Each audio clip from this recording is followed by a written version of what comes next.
sedikit mengulang teman-teman soal hukum perundang-undangan.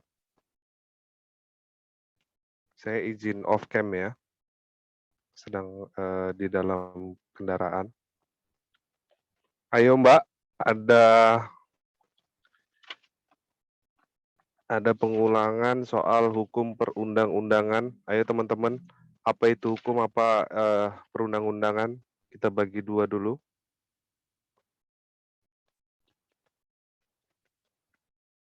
Kita belum masuk ke latar belakang ya, landasan pentingnya kegiatan peraturan perundang-undangan di Indonesia. Kalau saya tanya balik, nggak ada yang mau jelasin? Atau udah paham semua definisi hukum? Coba Mbak Dini. Mbak Dini minggu lalu masuk nggak, Mbak? Masuk, Pak. Masuk ya. Harusnya tahu. Ayo, Mbak Cut. Mbak Cut nih yang penyanyi kemarin ya. Oke, adik-adik, teman-teman ini gimana soal hukum? Hukum itu apa dulu? Izin Pak. Iya, iya Mbak Evi. Ayo Mbak Evi. Hukum itu adalah peraturan yang berupa norma dan sanksi yang dibuat dengan tujuan untuk mengatur tingkah laku manusia. Boleh. Ada norma, ada sanksi. Benar, ada 2 poin ya. Ayo, selain itu apa? Selain norma, sanksi bersifat mengikat, hukum positifnya masih berlaku, ya teman-teman ya. Ayo kita ulang lagi, apalagi untuk teman-teman, norma tadi udah kata Mbak Evi, sanksi sudah, hukum positifnya sudah, atau yang masih berlaku. Tertulis dan tidak tertulis, contohnya apa sih tidak tertulis? Hukum tidak tertulis? Hukum adat, Pak. Boleh. Hukum agama juga ya, yang ada contohnya di Aceh. Ayo kita ulang lagi sekilas-sekilas. Lanjut. Apakah sudah itu aja definisi hukum?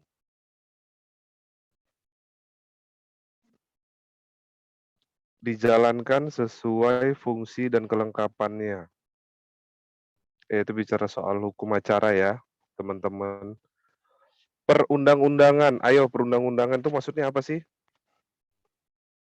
Ini lebih spesifik ya. Kita tadi kan bicara soal hukum tertulis dan tidak tertulis. Perundang-undangan berarti tertulis. Peraturan tentang perundang-undangan itu dibuat di mana, Mbak Cut?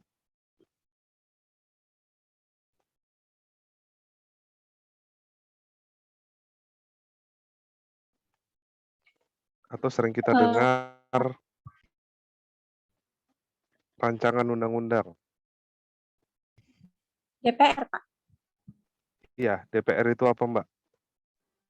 Dewan Perwakilan Rakyat. Bukan, maksud saya legislatif. Legislatif ya, Mbak Cut ya. Oke, nggak apa-apa, berarti dah kasarnya sudah ngerti.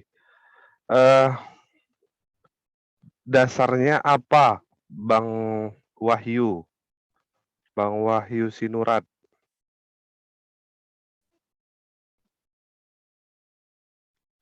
Teman-teman jangan lupa ini ya, nama dan NPM di kolom chat. Ya, Pak. Ayo, tadi Mas siapa? Mas Wahyu Sinurat. Kita bicara soal perundang-undangan, tadi udah kata Mbak Cut, dibuatnya di DPR, di legislatif. Dasarnya apa, Mas? Dasar undang-undang. Undang-Undang 1945, Pak.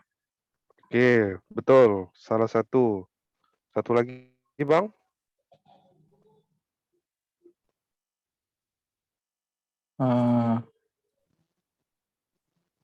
Konstitusi, Pak. Iya, tadi selain Undang-Undang 1945 juga ada Pancasila ya, Bang ya? Itu Oh dasarnya iya dulu. Pak. Oke. Tadi kan Mbak Cut udah bilang tuh ada legislatif atau DPR yang berhak membuat dan mengesahkan. Kalau saya tanya itu legislatif ya, Mbak Cut dan teman-teman. Terus kalau saya tanya fungsi eksekutif apa? Itu ada presiden dan wakil presiden ya, contohnya eksekutif ya. Contohnya fungsinya apa? Menjalankan undang-undang, Pak. Betul, menjalankan undang-undang ya. Jadi ini yang perlu dimengerti sama teman-teman yang dasar-dasar dulu. Eksekutif itu menjalankan undang-undang. Beda dengan Kepres. Ya, teman-teman jangan satu-satukan itu antara undang-undang sama Kepres ya atau surat keputusan presiden. Jangan. Misalkan ya, soal yang kita alami di Kota Medan ada PPKM, PSBB, ya itu Kepres ya, bukan undang-undang ya. Itu dibuat berdasarkan undang-undang darurat nasional ya. Di sini saya kasih contoh ke teman-teman, kiranya yang mau buat referensi apa sih kesalahan dan kesalahan apa yang ada problematika. Pasti kalian ngalami soal PSBB kan, pasti kalian ngalami soal PPKM yang ada di Indonesia ataupun bahkan kalian terdampak langsung. Mutar-mutar kami jalan Pak PPKM nih ya, pandai-pandai kalian mutar-mutar kami Pak, tutup semua. Oke, saya mau kasih contoh untuk kalian, untuk teman-teman ini sekarang. Apa sih kesalahan soal PPKM sekarang ini, PSBB atau lockdown istilahnya di Indonesia? Versi hukum. Di sini saya mau menjelaskan sedikit ada kejanggalan ya. Ini makanya anak-anak hukum yang paham pada teriak-teriak. Ayo, apa yang kalian lihat janggal soal PSBB, PPKM, apalah namanya level 4, level 5, level 1, saya kurang nggak tahu itu levelnya apa. Selain di level saya nggak tahu. Ayo. Izin, Ya. Ada bantuan Pak. Betul. Itu salah satu. Bang Herudin, apalagi Bang Herudin?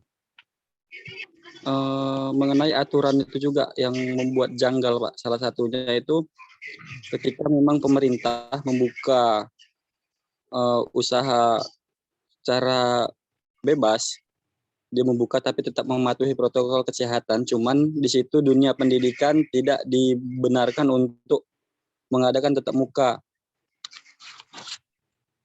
Itu yang membuat kejanggalan, Pak.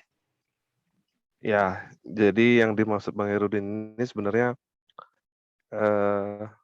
ini yang menurut saya di versi pendidikan ya, itu yang paling fatal ya menurut saya karena ini para mahasiswa-mahasiswi ini kan tidak masuk ke kampus, tidak ada kegiatan di kampus ya, semua masing-masing dari rumah sampai dengan tugas akhir ya. Karena mahasiswa-mahasiswi ini sekarang sadar tidak sadar, ayo teman-teman buka matanya, kalian itu ditahan di rumah agar tidak melakukan aksi.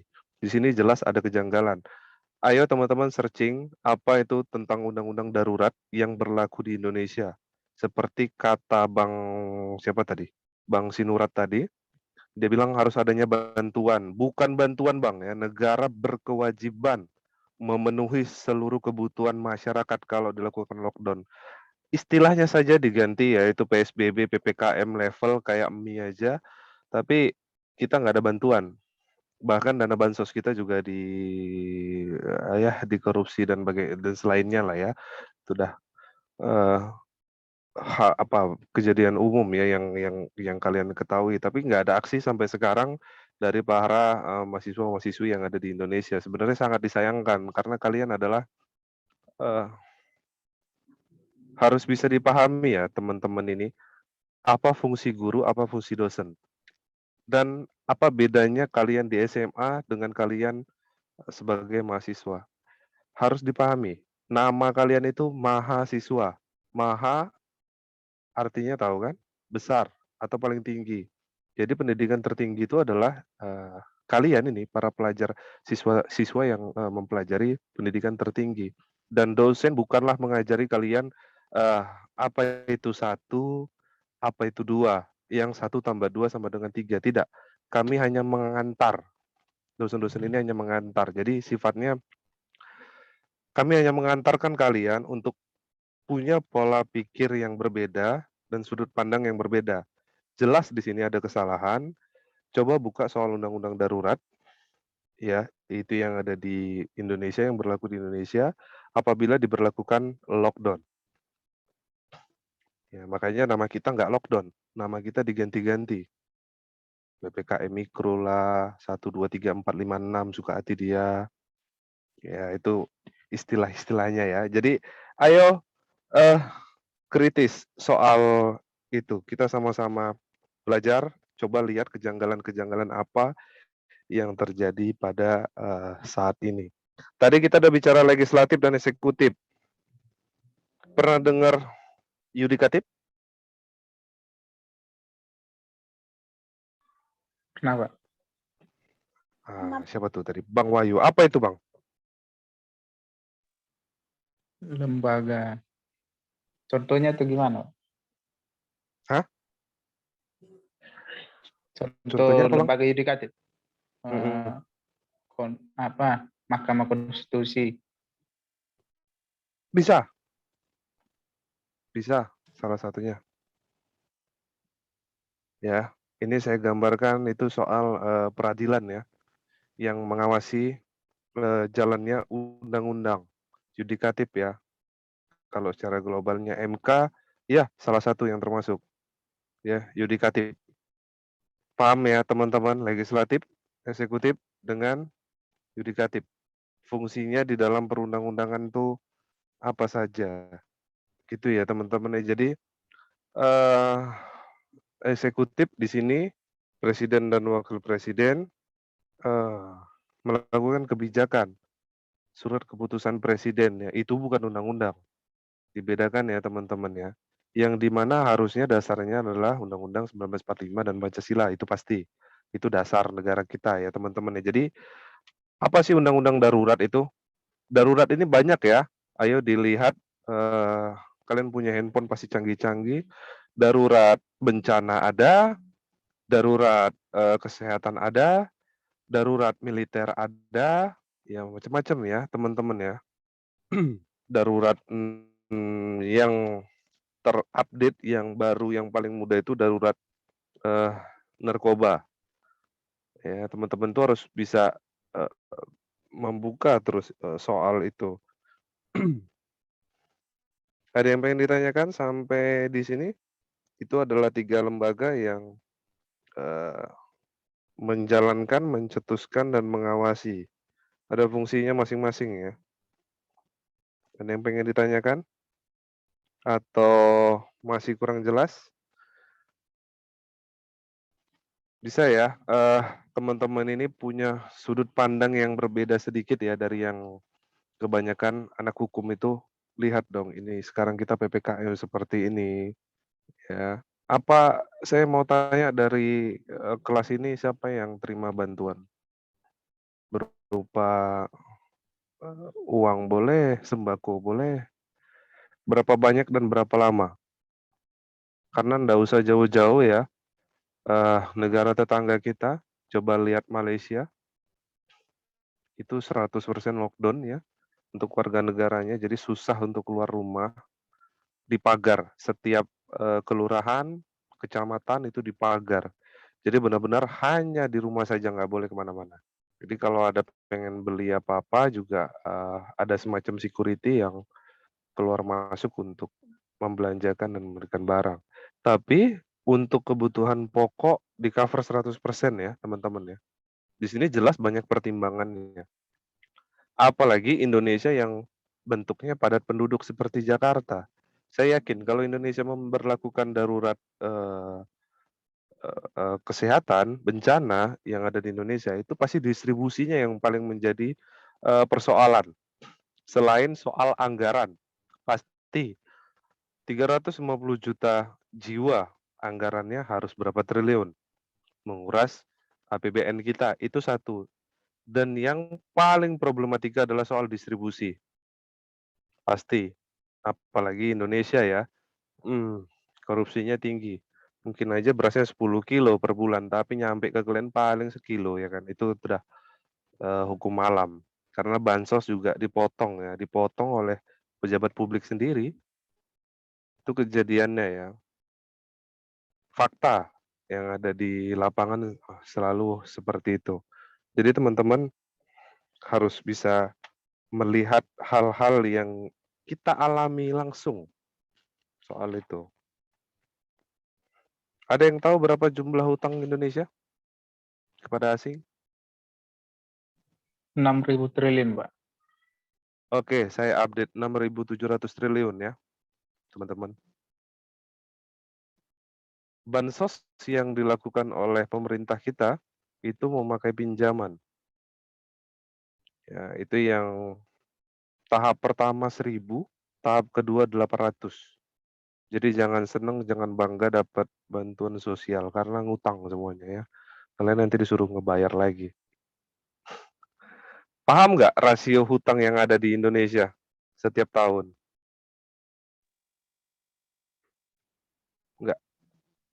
Paham, Pak. Saya, kamu, kalian semua, setiap tahun membayar hutang, maaf, bukan hutang, bunga. Itu 40-60% setiap tahun. Bunga, bukan pokok ya, bunga.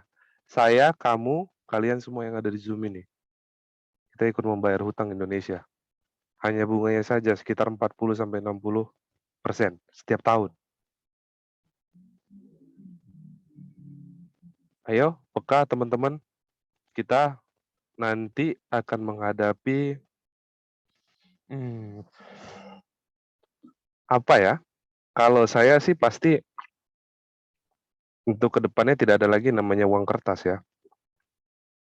Ini soal ekonomi dan hukum pasti berkaitan teman-teman.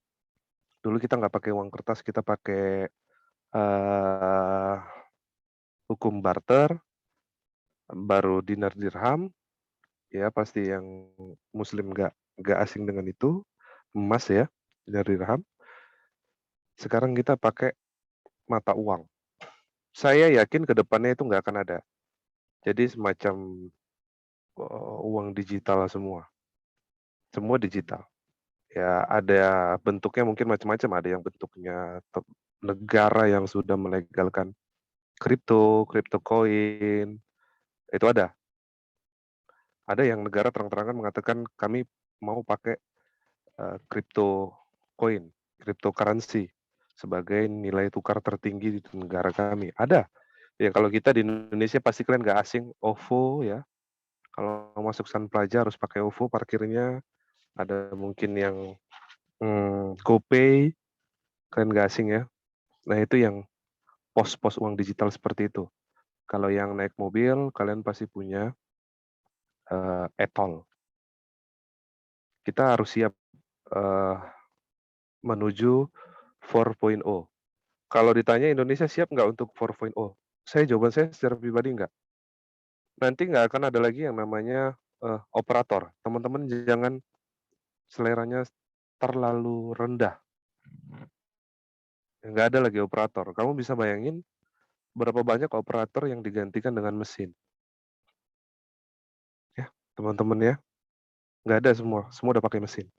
Ini contoh pembayaran dari e-tol tadi yang saya bilang, atau parkir, itu perlahan akan tergerus. Nggak ada. Jadi kalau teman-teman tanya saya, Pak kira-kira apa ya di era kami nanti gitu ya, 10, 15, 20 tahun ke depan, pekerjaan apa ya yang memungkinkan masih dilakukan oleh manusia. Jangan bilang operator, karyawan, nggak ada itu. PNS, Pak, ya mungkin lah kalau itu ya.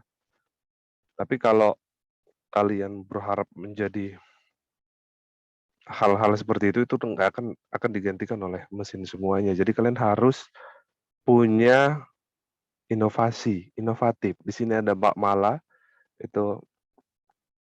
Mbak Mala itu yang record perkuliahan kita adalah Ketua HIPMI Pancabudi, seorang entrepreneur.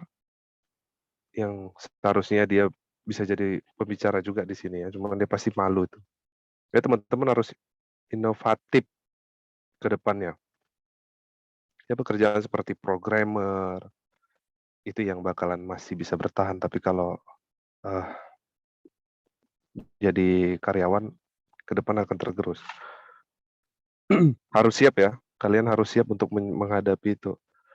Akan makin banyak pengangguran di Indonesia. Terus kalau kalian tanya saya, kenapa Pak di negara luar itu pengangguran digaji?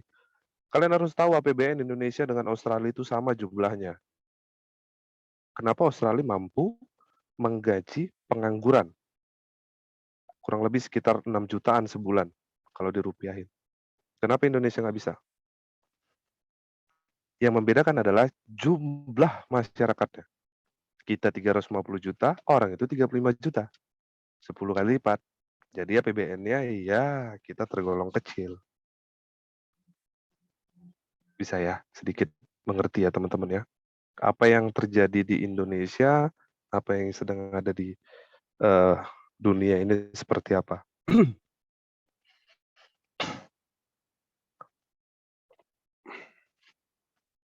Oke, ini kan bicara soal hukum perundang-undangan, bukan isinya ya, bukan undang-undangnya ya. Teman-teman ini semua udah ngambil konsentrasi. Semester berapa ya? Bentar, saya lihat dulu.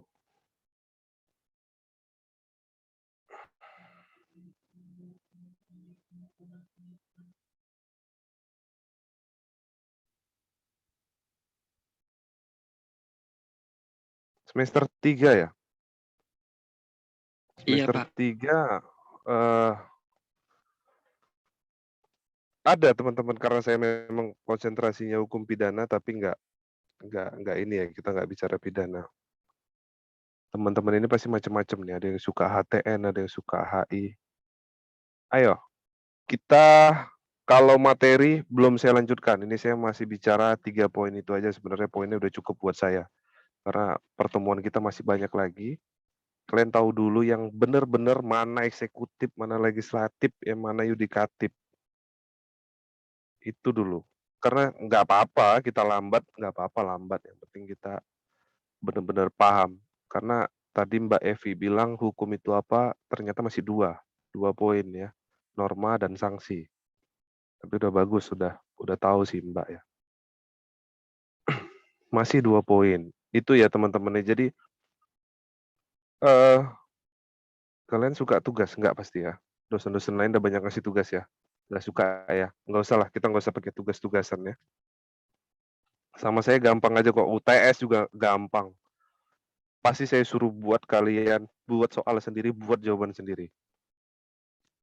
Kayak mana coba? Kalau tatap muka, iya serius ini Bang Herudin. Kalau tatap muka, saya selalu ngasih option. Kalian mau buka handphone atau mau buka buku? Ya, ada diktat. Saya nggak jualan buku, tapi biasanya ada diktat. Saya suruh fotokopi, kalian fotokopi masing-masing lah. Ya, saya nggak jual buku gitu. Jadi ada 2 option. Mau buka buku atau mau buka handphone. Ya mayoritas teman-teman itu pasti pengen buka handphone, lebih cepat, lebih praktis. Tapi banyak yang bisa jawab, karena yang saya tanya itu soal pendapat para ahli yang dibukukan. Paham memang Herudin ya? Jadi ini kita gini-gini, kalau bagi saya lebih seneng langsung diskusi gini. Saya pengen dengar apa permasalahan hukum yang ada di lingkungan kalian atau di keluarga kalian yang alami. Ada yang pengen? Kalau kasusnya berat dan tidak terpecahkan, saya mungkin akan koordinasi dengan teman-teman saya juga, praktisi-praktisi hukum. Karena banyak mahasiswa yang sharing ke saya, bahkan ke rumah, hampir setiap malam. Ini saya juga baru selesai dari salah satu hotel, ketemu dengan mahasiswa strata 2. Bicara soal kasusnya. Ayo, Bang Khairuddin orang Bapra ini. Orang Bapera ya. Bapera itu luar biasa loh, Bang. Saya ada kenal Bang, siapa saya lupa pula namanya. Wah, itu mahasiswa S2, Bang. Otaknya pinter, Bang. Aktif kali bertanya. Ayo Bang Herudin, apa permasalahan yang ada di sekeliling Abang yang Abang masih tanda tanya? Teman-teman apa? Izin Pak tentang DPO, daftar pencarian orang itu. Kan kemarin memang sempat ikut dengan senior lah, mungkin di S2 Pancabudi juga dia kan waktu itu. Dia kan udah di advokat. Nah, jadi permasalahannya itu udah membuat laporan dan diterima oleh Polsek Percut Cetuan tentang penggelapan. Nah, jadi sudah duduk kasusnya, tetapi tersangka ini tidak ditahan. Nah, mungkin tuh teknis lah kan, Pak. Nah, setelah itu kita mengajukan ke kita buat melaporan ke Dumas Polda, pengaduan masyarakat Polda. Nah, jadi itu diproses dan diberi sanksi lah secara tertulis kepada polsek tersebut. Nah, setelah diberi sanksi, nah langsunglah orang polsek itu membuat daftar DPO. Tetapi sampai sekarang memang itu tidak ada hasil sama sekali, hampir 1 tahun itu Pak. Hampir 1 tahun. DPO-nya. Hampir 1 tahun. Itu kira-kira akan hilang begitu saja atau gimana Pak? Enggak ada, dia ada masanya Bang. Tergantung klasifikasi dari kepolisian. Dia kasus ringan, sedang, berat. Dia ada klasifikasinya berapa tahun nggak ketemu baru hilang. Kurang lebih seperti itu Bang Herudin ya. Ini penting bagi teman-teman. Saya baru ingat Bang Herudin ya, nama teman saya yang mahasiswa yang kuliah di S2 itu Bang Musinin Caniago ya. Dia orangnya aktif, advokat juga, pengusaha, iya. Luar biasa sih ya, teman-teman Bapera ini aktif. Bang, yang pertama ini bicara soal penyelidikan. Abang nggak tahu kan TSK-nya di mana? Tapi kalau dari info, karena dia memang orang dinas perhubungan, kalau untuk mencari itu sebenarnya gampang, Pak.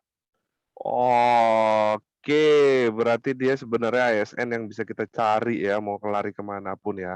Betul Bang Herudin. Jadi gini Bang Herudin, kenapa Polsek sering kali problematika seperti ini itu ada? Saya nggak tahu saya udah bicara di kelas ini apa enggak. Sekarang saya tanya, coba ke teman-teman, ada yang pernah tahu nggak anggaran soal penyelidikan kepolisian? Klasifikasi kasus itu ada ringan, sedang, berat. Anggaran negara itu ada untuk penyelidikan kepolisian ya. Setiap kasusnya itu ada anggarannya. Mulai dari ringan, sedang, berat itu beda-beda. Tahu nggak berapa jumlah anggaran penyelidikan kepolisian? Tahu Pak, Ada yang tahu? tahu Pak. Berapa Bang? Yang terberat dia hukumannya biaya anggarannya dari negara 7 juta Pak. Ya, 7,5 juta ya Bang ya. Iya Itu Pak. berarti saya udah cerita di kelas ini ya Bang Sinurat ya? Iya Pak. Oke. Itu satu, itu yang pertama ya Bang Herudin. Skemanya adalah kalau kepolisian sektor kehabisan dana anggaran, dia akan rembes ke Polres. Habis juga anggaran di Polres, dia ngerembes ke Polda. Saya kasih tahu nih ke Bang Herudin ya, salah satu contoh. Saya nggak bicara Poltabes Medan, saya bicara soal salah satu Polres di Sumatera Utara. Laporannya itu per tahun bisa 1.000 sampai 1.500. Fakta di lapangannya, di dalam penyelidikannya hanya mampu diselesaikan 30%. Itu bicara anggaran dengan power. Ya, kalau dia di per daerah itu Polres ya, teman-temannya. Itu bicara soal manpower dengan anggaran. Sangat terpengaruh soal itu. Saya contoh, untuk Polrestabes Medan ada yang tahu berapa jumlah personilnya? Ya, kurang lebih 1.000. 2.000 orang. Teman-teman yang ada di Kota Medan berapa juta? Bisa bayangin nggak bagaimana rasio perbandingan satu orang polisi berbanding berapa orang masyarakat? Ya, untuk Polrestabes Medan itu kurang lebih 2000-an lebih, tapi saya nggak tahu pastinya ya teman-teman ya. Itu satu. Bicara soal anggaran, bicara soal manpower ya Bang Herudin. Kalau Abang kita belum bicara soal permainan ya, itu yang hal yang sering kita alami tapi nggak tabu lagi ya. Itu yang mempengaruhi. 7,5 juta itu satu. Nah, kenapa kasus saya nggak ditindaklanjutin, Pak? Terus kita buat Dumas ke Polda baru diklarifikasi. Di dalam instansi kepemerintahan, ya terutama nih polisi, saya bicara polisi nih, yang paling lemah adalah fungsi pengawasan. Ini saya ibaratkan ya, ini yang lucunya. Lucu, struktural polisi ini lucu. Ini saya misalkan antara Kasat dengan Wakasat. Paham ya, kepala satuan dengan wakil kepala satuan.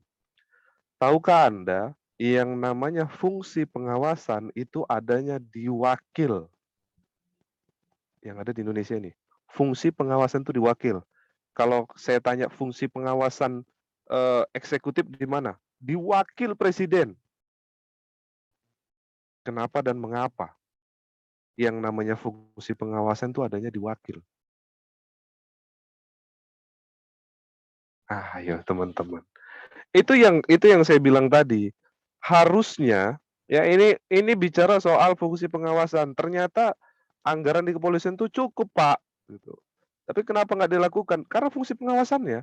Saya nggak bicara polisinya bermain, polisinya males, polisinya antu blau. Coba kita lihat strukturalnya. Ayo teman-teman mau main ke kalau ke polsek nggak tahu lah ya. Minimal kalian main ke Polres lah. Ya, Polres apapun saja. Coba tanya fungsi pengawasan yang ada di Polres. Siapa yang pegang? Pimpinannya adalah Wakapolres. Kenapa bukan Kapolresnya yang menjadi ketua fungsi pengawasan? Ini saya misalkan ya. Saya nggak bilang setiap polisi itu bermain. Tidak. Tapi kalau kasus ini tadi mendapatkan atensi dari Pak Kasatnya, sementara Pak Wakasat selaku pengawas merasa ada hal yang janggal, ya contoh kasusnya Bang Wahyu menghabiskan anggaran sampai hampir 2 kali lipat dari 7,5 juta, jadi 15 juta. Jelas dong, ada kesalahan di situ. Anggaran yang harusnya untuk 2 laporan jadi untuk 1 laporan, ada kesalahan. Pertanyaan saya, Wakasat berani ngomong apa? Berani ngomong nggak itu Wakasat? Kalau Kasatnya sudah atensi di dalam kasus ya? Enggak toh, enggak berani toh. Ya, Kasat itu bisa buang suka hati udelnya aja. Ya teman-teman, jabatan struktural yang ada di saya nggak bicara kepolisian TNI Polri lah ya. Itu jabatan campur-campur ya, ada jabatan politiknya juga. Teman-teman harus tahu hal itu tadi. Enggak ya. Jadi saya nggak bahas kasusnya Bang Khairuddin ya, bahwasannya ada oknum yang bermain di situ, enggak, suap menyuap enggak. Tapi itu problematikanya. Itu adalah problematika. Belum lagi ada batasan ya teman-teman ya. Ini saya misalkan anggaran kepolisian Polrestabes Medan. Anggarannya 1 tahun cuman 1000 LP. Atau katakanlah semua kasus berat 7,5 juta kali 1000 LP. 1000 laporan. Ternyata pengaduan masyarakat di SPKT saja udah 2000 per tahun. Yang 1000 lagi di mana? Di Kodo. Nggak mungkin dia di Kodo. Nggak mungkin. Atau suruh pakai anggaran polisi masing-masing, ya nggak mungkin. Paham ya teman-teman sampai di sini. Itu yang menjadi problematika gitu. Kadang-kadang teman-teman ini pasti nggak asing lah kalau kepolisian itu urusannya ribet, antu blau segala macam. Enggak. Saya bukan membela polisi, enggak. Tapi kadang ada hal-hal yang mungkin masyarakat nggak tahu semua tentang kepolisian gitu. Bahwasannya ya minimnya anggaran mereka, manpower mereka yang kurang, belum lagi atensi-atensi dari pimpinan mereka, intervensi lagi, fungsi pengawasan yang sangat lemah menurut saya gitu. Bukan sangat lemah ya, tapi dilemahkan. Padahal mungkin secara moral dia mau melakukan hal yang benar, tapi karena dia adalah bukan pemangku jabatan tertinggi di situ, itu yang menjadi problematika dia. Teman-teman percayalah, image jelek polisi yang kalian lihat mungkin benar terjadi, tapi itu sebuah oknum. Saya bukan orang kepolisian, ayah saya itu pensiunan tentara ya teman-teman. Tapi bukan berarti kita terus sama polisi alergi atau gimana, enggak. Pahami dulu, kenali dulu aturan mereka, karena mereka juga kadang serba salah. Kalau teman-teman punya teman polisi, abang, kakak, atau mungkin pacar polisi, mereka nggak akan alergi yang dibilang urusan ke polisi itu apa Bang Wahyu? Hilang ayam korban lembu ya Bang ya? Hilang ayam korban kambing. Itu mereka nggak akan alergi kalau dikatakan seperti itu karena memang serba salah. Mau jujur kita nggak dapat juga anggarannya gitu ya. Mau tidak mau, itu belum lagi kalau ada penyalahgunaan ya. Kalau itu sifatnya tidak semuanya, tapi penyalahgunaan itu sering terjadi. Itu kalau jawaban saya ya Bang Herudin ya. Kontennya apa kan saya nggak tahu ya, penggelapan apalagi judulnya penggelapan Bang Herudin. Bang Ruby Tri Simbolon.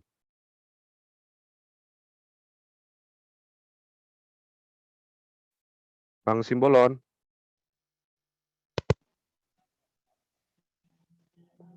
Halo Bang Simbolon.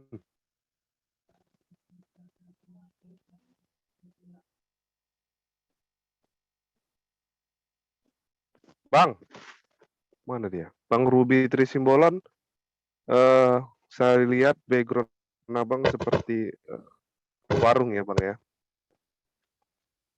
Kalau Bang Simbolon, ngomong Bang, ngomong.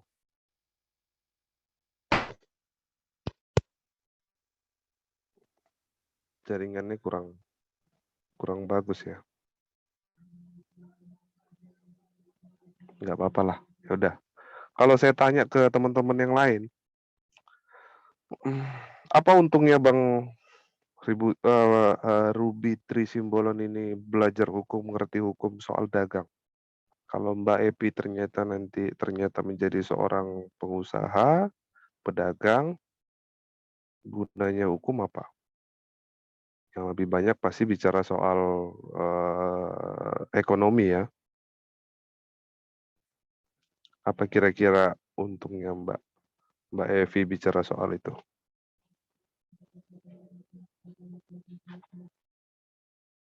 Di Indonesia itu kalian nanti pasti bakalan masuk hukum dagang internasional.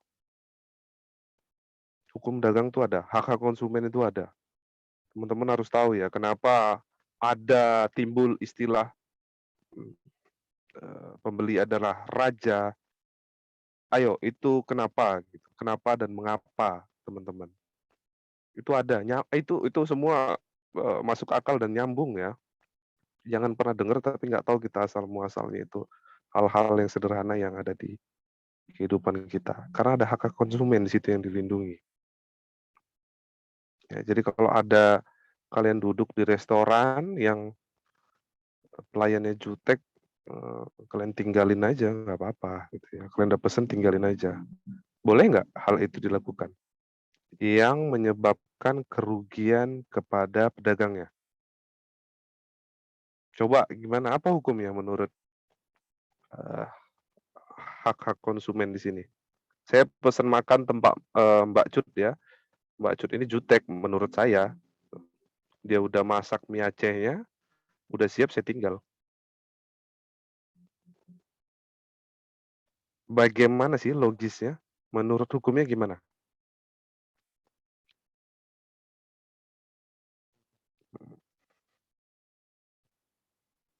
Ada yang bisa jawab soal hak konsumennya? Ini biasa yang tidak tertulis ya. Tapi kalau tadi saya bilang itu terjadi, kebetulan masakan Mbak Evi ini juga menggunakan kepiting Alaska misalnya kan, mie Aceh dia pakai kepiting Alaska kan gitu. Ayo gimana kerugiannya gede gitu. Kalau saya bilang secara hukum nggak apa-apa, timbul lagi pertanyaannya kenapa? Ayo, saya gambarkan yang sederhana ya teman-teman, sederhana yang mungkin kalian bisa pahami. Karena bahasa realnya saya nggak hafal. Intinya seperti ini. Karena belum ada yang kalian makan, walaupun cuma secumpil. Tapi Pak, kerugian pedagangnya Pak melebihi 2.500.000 yang kategorinya kerugian materi yang bisa dilaporkan ke kepolisian. Iya betul. Memang Mbak Cut tadi kepiting Alaska itu 15 juta sebiji. Gitu kan. Berarti lebih dari 2,5 juta kerugiannya. Tapi saya nggak makan satu cumpil pun. Satu suap pun saya nggak makan. Ayo kita main di dalam persidangan. Nanti akan keluar saksi-saksi ahli soal perlindungan hak-hak konsumen. Ya, kecuali sudah disiapkan Mbak Cut, saya sendok 1 sendok makan, terus saya tinggal. Itu nggak boleh ya. Itu definisinya, itu bahasa kita lah. Bahasa yang mudah dipahami lah, kurang lebih seperti itu. Tapi tidak saya sentuh, saya tinggal aja. Ah, Mbak Cut pun jutek, misalnya saya bilang gitu. Udah rugi Mbak Cut 15 juta, kepiting Alaskanya. Nggak bisa, nuntut kemana? Ya udah silakan tuntut. Ayo. Kalau menurut kalian, aduh Pak, nggak adil kayak gitu Pak. Ya ternyata itu ada hukumnya. Perlindungan terhadap hak konsumen itu ada. Benar nggak teman-teman? Kalau teman-teman tanya kenapa, jangan tanya saya, tanya sama bapak-bapak DPR kenapa mengesahkan hal seperti itu. Tapi itu yang disepakati. Ya, sekarang saya tanya, ada nggak sih? Kalau saya tanya nih ke teman-teman, bagaimana cara anggota DPR atau legislatif menyerap aspirasi rakyat? Yang pertama, pasti dari dapil masing-masing. Caranya kayak mana? Misalnya, saya DPR RI dari Kota Madya Medan. Ya pasti dari Medan dong saya ambil aspirasi, baik secara ekonomi, politik, hukum, dan lain-lain. Tapi cara saya untuk mendengar aspirasi orang Medan ini gimana? Ada yang Ditelusuri, pernah Pak. tahu? Ditelusuri pakai apa Bang? GPS? Enggak, biasanya itu kan setelah dia menerima aspirasi itu dia akan melihat yang di lapangan itu melalui timnya lah. Kan pasti ada tim gitu, Pak. Ya. Nah, benar nggak terjadi hal-hal yang memang dilaporkan itu? Ada nggak buktinya? Nah, Oke. dalam laporan itu kan harus ada bukti. Nah, ketika memang ada Ya. bukti itu akan disampaikan ke rapat paripurna biasanya, Pak. Oke. Nah. Jadi anggota dewan kita yang terhormat ini kan ada 3 bagian ya Bang ya. Ada kabupaten, kota, kabupaten atau kota, provinsi, dan RI, DPR RI. 3 ya Bang ya, dari kabupaten kota, provinsi, ataupun DPR RI. Itu semua berkaitan dari dasar Bang, dari dasar. Kalau teman-teman yang ada di daerah, desa, saya bilang desa dulu. Kalau kita di Kota Madya Medan ini, teman-teman mungkin kelurahan. Tapi kalau seperti Deli Serdang, ya masuk ke daerah Deli Serdang saja itu udah desa ya. Namanya desa, bukan bukan kantor kelurahan tapi kantor desa ya, karena dia masih bupati. Setiap ada saya lupa 37 hari atau 47 hari, saya lupa harinya ya. Itu ada musyawarah desa. Kalau di desa, musyawarah masyarakat. Jadi mulai dari bawah sampai ke atas, referensinya cuma itu. Paham nggak teman-teman? Melalui musren tadi, Pak. Iya. Nanti ada lagi istilahnya musrembang. Musyawarah rembukan pengembangan. Kalau teman-teman tanya, bagi saya, menurut saya, berapa persen sih efektivitasnya penyerapan aspirasi rakyat melalui metode seperti itu? Jawaban saya paling hanya 10 ke 20%. Artinya tidak begitu efektif menurut saya pribadi. Apa yang ada di Indonesia saat ini itu tidak efektif. Ya, karena kalau bicara tadi saya sebagai anggota DPR RI, itu anggaran saya sekali datang ke dapil saya aja itu udah wow ya. Bisa 100 sampai 150 juta sekali saya turun. Buat apa? Apa memungkinkan saya sendiri itu jalan ke masing-masing kelurahan yang ada di Kota Madya Medan? Nggak mungkin. Nggak mungkin. Padahal yang diharapkan oleh undang-undang seperti itu. Jadi kalau teman-teman bilang, berarti Pak tidak begitu efektif DPR kita. Sebenarnya yang sudah diatur di undang-undang itu efektif. Tapi kenyataannya, yang saya bilang kenyataannya tidak begitu efektif. Bahkan banyak hal-hal yang baling ya teman-teman ya. Ayo kalian kritis lah soal Undang-Undang Cipta Kerja. Menguntungkan apa tidak ke kalian. Belum lagi bicara soal Omnibus Law. Mana nih suara mahasiswa? Padahal kalian toh yang setelah tamat mau cari kerja mungkin. Yang mungkin akan dirugikan dengan peraturan-peraturan seperti itu. Itu tadi yang saya maksud, ayo kritis. Mahasiswa, kami ini enggak generasi kritis Pak, nggak mau demo-demo. Wah, mau jadi apa negara kita ya teman-teman ya. Ayo, ada lagi permasalahan kasus yang kalian alami? Izin Pak, mengenai tadi yang demo tadi itu kan Pak, di aturan Perpres, peraturan presiden itu kan tidak boleh ada kerumunan, ya kan? Nah, Bang, jadi sorry saya iniin ya, saya stop saya mati kamera ya. Oke Bang, oke lanjut. di aturan Perpres itu kan ada aturan tidak boleh ada kerumunan. Nah, kan di dalam aturan ini apakah di mana letak posisi aturan ini? Itu yang pertama Pak. Yang kedua, di dalam demo tadi kan sangkut pautnya dengan demo, itu kan diperbolehkan.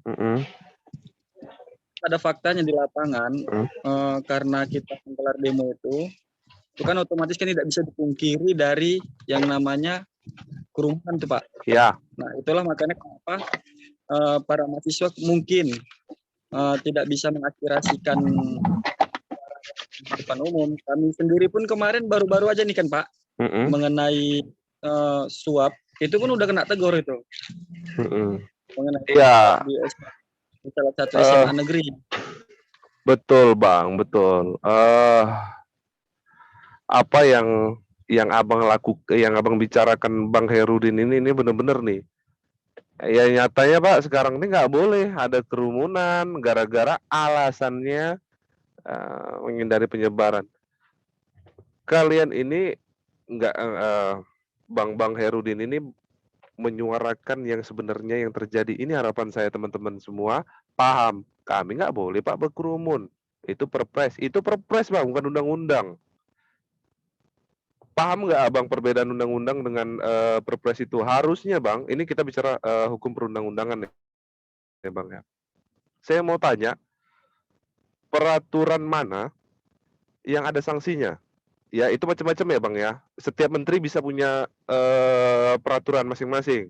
Peraturan Mendagri nomor sekian, peraturan Kapolri nomor sekian, ya tahun sekian, peraturan Presiden nomor sekian tahun sekian. Ya bisa ya Bang ya. Mana yang punya sanksi?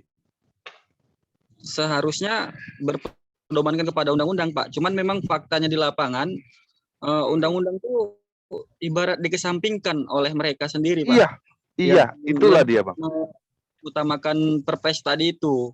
Sementara kan Iya, kita melaksanakan aksi kemarin itu juga dengan protokol kesehatan, tetap menggunakan masker. Kami juga membawa iya, hand sanitizer, cuman dengan alasan tidak boleh berkerumunan, makanya aksi itu dibubarkan, tidak iya. diperbenarkan gitu, Pak. Benar Bang. Ya itu pada kenyataannya Bang. Itu tadi saya bilang, tadi kan saya tanya perpres itu perpres mana atau peraturan mana, macam-macam ya. Ini saya bilang macam-macam peraturan itu bisa presiden, bisa Kapolri, bisa apa. Mana yang punya sanksi? Ada Bang. Itulah fungsi yudikatif di sini ya, saya bilang ya. Tidak, maaf, yudikatif itu mengawasi undang-undang, bukan mengawasi peraturan. Berarti menurut saya ini nggak ada fungsi pengawasan di soal peraturan menteri, pengaturan legislatif dan eksekutif ini nggak ada gitu soal kebijakan. Karena yang namanya kebijakan peraturan itu tidak boleh memiliki sanksi aslinya karena dia sifatnya pemberitahuan ya. Itu yang harusnya surat keputusan itu bukan berdiri sendiri, harus berlandaskan undang-undang harusnya gitu ya. Jadi tidak bisa melekat sanksinya di situ. Nanti di semester akhir kalau teman-teman pidana kita akan ngomong soal penitensier ya, bicara soal sanksi ya teman-teman ya. Kebetulan saya salah satu dosennya. Jadi di situ jelas ada kesalahan. Contoh saya bilang ini, nggak boleh melakukan kerumunan. Kalau melakukan kerumunan, denda katanya. Coba, itu salah nggak Bang Hairudin? Pernah kan Bang Hairudin dengar soal denda berkerumun, denda pakai masker? Pernah, Pak. Pernah kan? Nah, itu juga sebenarnya sih udah menyalahi Kan aturan tidak itu, sih Pak. Bang? Ya, kalau Abang tanya, saya ini kan bukan eksekutif, saya juga bukan legislatif, saya juga bukan yudikatif, ya kan. Hanya dosen biasa pula awak Bang. Gimana lah awak mau bersuara? Berharap abang awak bersuara di DPR, habis itu kena tembak lah awak Bang, kena sniper. Betul Bang? Betul Bang Herudin? Ya itulah pula faktanya yang ada di Indonesia ini. Ini yang mau saya jelaskan sama abang-abang ya, peraturan dengan perundang-undangan itu hal yang berbeda. Peraturan itu berlandaskan undang-undang. Nah, itu yang faktanya ada peraturan yang menggunakan sanksi. Yang saya bilang ini fakta semua. Ya, bahkan coba abang searching itu entah searching ataupun abang tahu melalui berita-berita yang ada di televisi yang nggak pakai masker tuh di sidang di tempat Bang. Hah? Main kali nggak tuh? Ada, Pak. Di Medan pun ada tuh, Pak. Ini kadang-kadang teman-teman nih teman aja nih. Ini yang saya maksudkan minimnya pengetahuan kita soal hal ini tadi.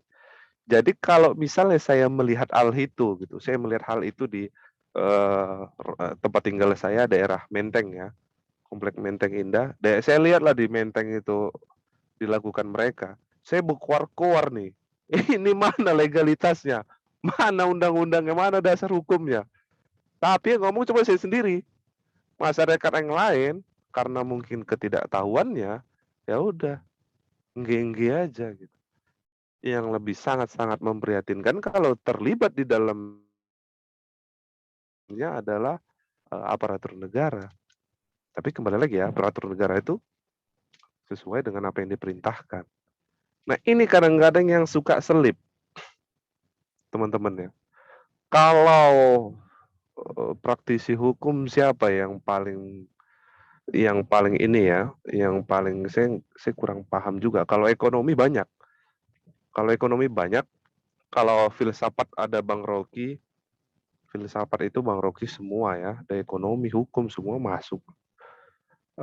Rapli Harun bicara soal tata negara juga kurang soal pidana.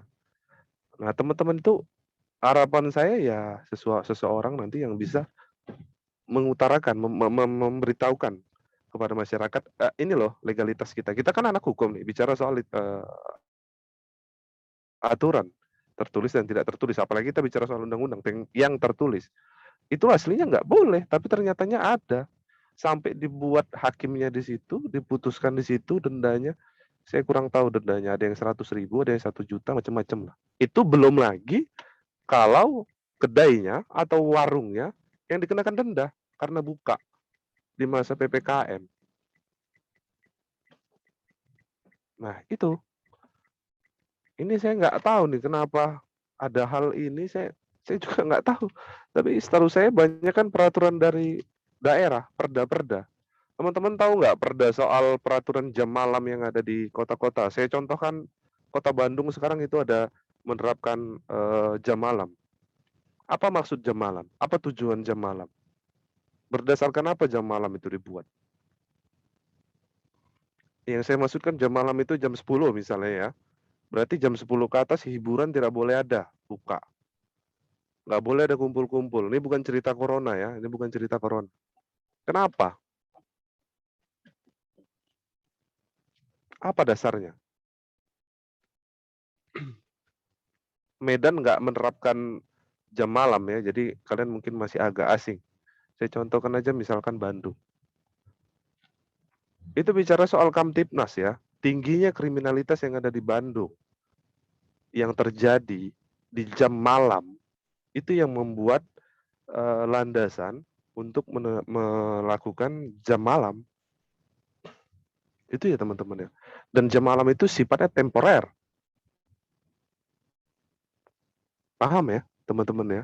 Bicara soal Kamtibmas, kriminalitas yang tinggi di Indonesia, itulah yang merangsang pemerintah daerah untuk melakukan penertiban jam malam.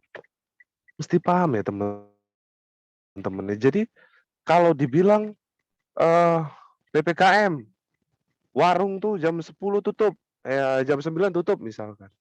Daerah kita lagi jam malam atau lagi PPKM.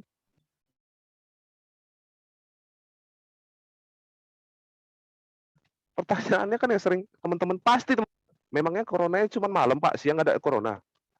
Betul nggak Bang Herudin? Betul, Pak. Itu kalau cerita warung kopi pasti kayak gitu, pasti. Memangnya coronanya cuma malam. Nggak ada Pak malam, nggak ada siang-siang kan gitu. Kenapa warung cuma buka bisa sampai jam 6 sore? Nah, itulah problematika yang ada di daerah kita. Teman-teman nggak paham. Daerah kita bukan daerah yang melakukan jam malam, memberlakukan jam malam, tidak. Tapi lucunya itu dilakukan di situ. Bingung kan? Ya teman-teman, makanya saya minta kalian harus ya kalau bukan mahasiswa yang frontal, terus siapa teman-teman harapkan? Ya kalau menurut saya ya siapa lagi yang teman-teman harapkan kalau bukan mahasiswa di sini yang didengarkan aspirasinya.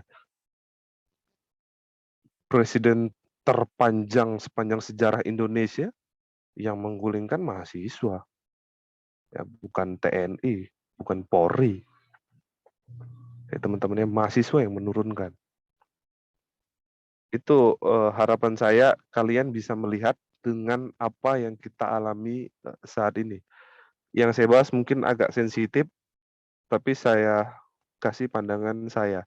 Jadi teman-teman, seperti tadi yang saya bilang, pembicaraan warung kopi pasti bicara soal itu pasti bilang tuh, siang-siang berarti nggak ada corona, malam aja corona ya, karena ada Satpol PP, ada apa, didenda lagi kan gitu, yang punya toko, yang punya warung pun didenda, Stres lah yang punya warung. Yang punya warung pun ikut-ikutan aja lagi, disuruh denda, dibayarnya pula lagi kan gitu. Ya itu minimnya pengetahuan kita soal hukum ini tadi.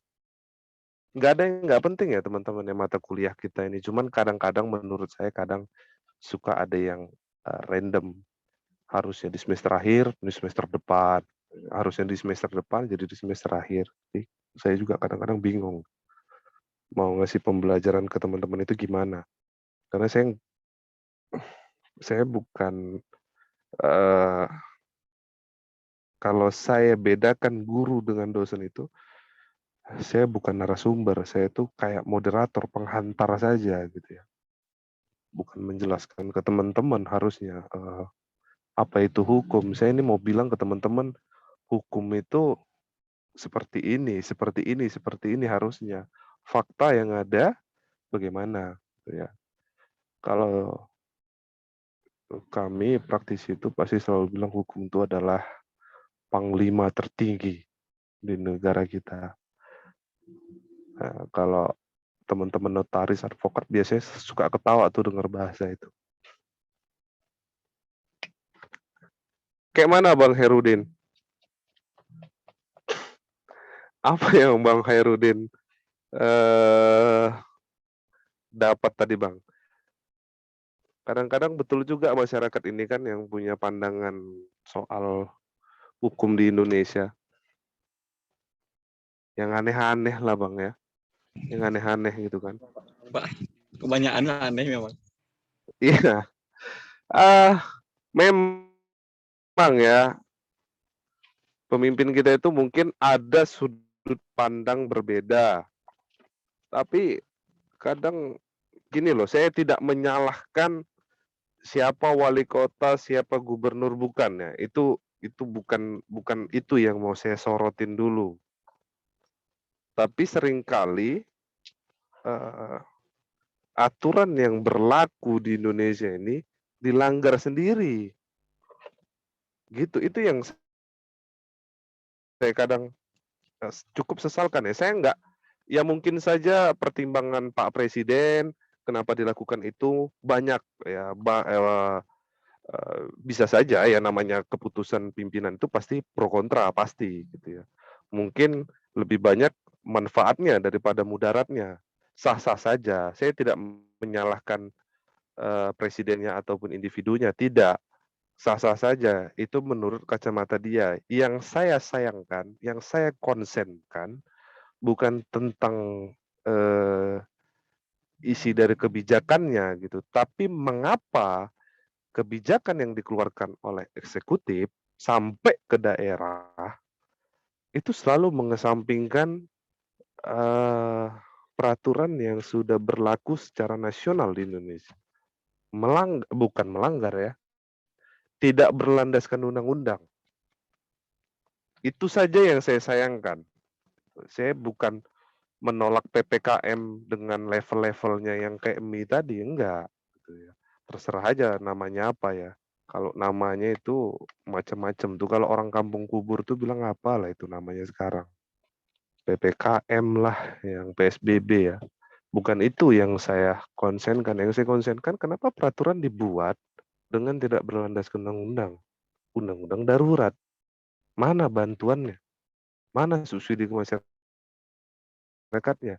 Saya mau tanya di kelas ini, kalau ada yang terima bantuan dari pemerintah, berapa banyak kuantitinya? Entah ada entah enggak di kelas ini. Ada yang terima bantuan? Nggak ada, Pak. Kalau saya Beli sendiri, Pak. kalau saya kemarin itu kita ya satu kampus Pancabudi itu baik pegawai dan dosen terima bantuan berapa tuh ya yang uang rupiah 600 itu saya lupa. Tiba-tiba ada dana bantuan dari pemerintah aja tuh berapa 600.000. Ya taruhlah seperti itu ya. Di negara mana 600.000 bisa hidup 1 tahun? Ini corona ada setahun lebih.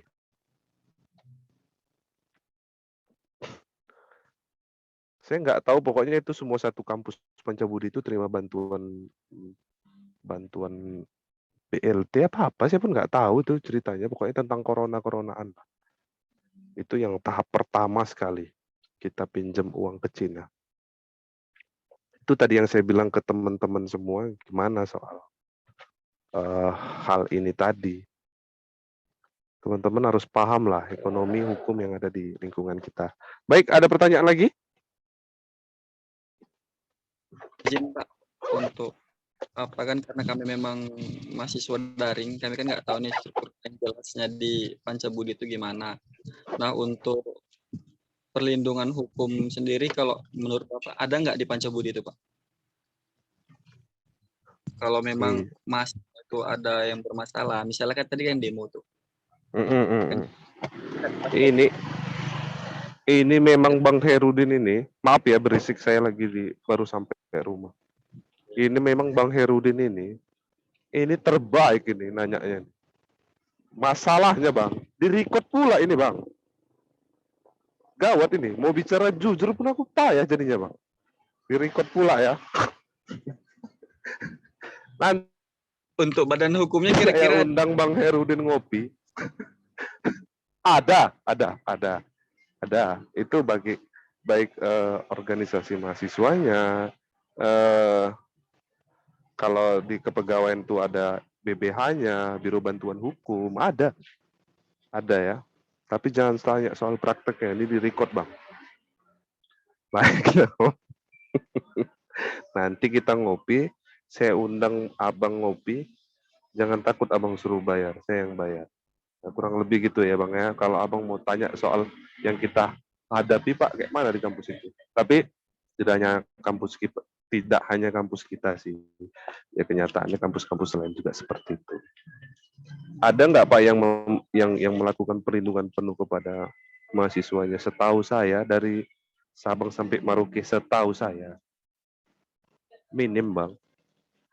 Ya. Minim yang melakukan hal seperti itu. Saya nggak tahu itu tradisi itu kenapa.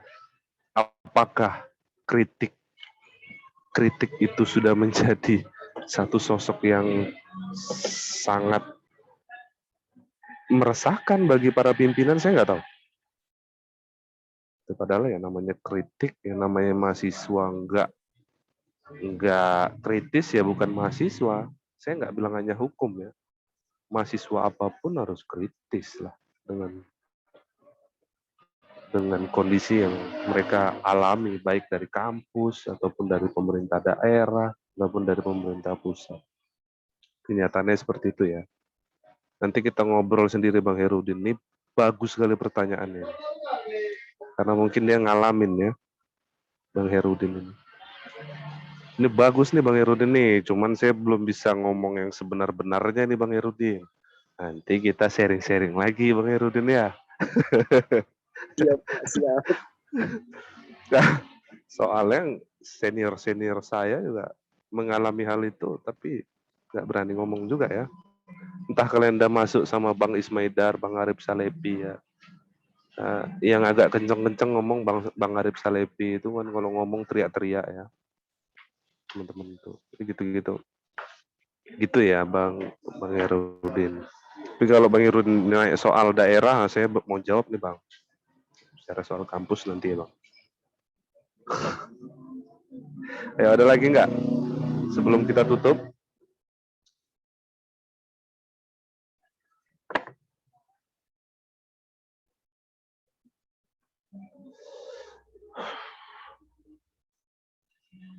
Nggak ada ya. Kalau nggak ada, baik. Saya tutup perkuliahan ini. Wabillahi taufiq wal hidayah. Wassalamualaikum warahmatullahi wabarakatuh. Teman-teman jangan lupa di kolom chat ya nama dengan NPM ya. Terima kasih. Boleh live. Waalaikumsalam.